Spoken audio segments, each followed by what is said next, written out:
Hello everyone. In this video, I will show you how to set up a VPN on your Mac. First, open your browser and go to Google. In the search bar, type the name of a VPN service.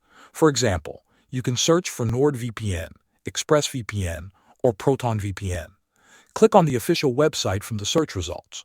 On the website, look for the download button for Mac. Click it, and the installation file will start to download. Once it is finished, install the downloaded file. Now go to your applications and open the VPN app. The first time you open it, the system may ask you to allow permissions. Click Allow and enter your Mac password if needed. When the app opens, you will see a login screen. Enter your account details or create a new account if you don't have one. After logging in, you will see a list of server locations. Choose a country or let the app connect automatically to the fastest server. Click Connect. The app will show you when the VPN is active. Now all of your internet traffic is private and secure. To disconnect, simply open the VPN app again and click Disconnect. That is how you set up a VPN on your Mac.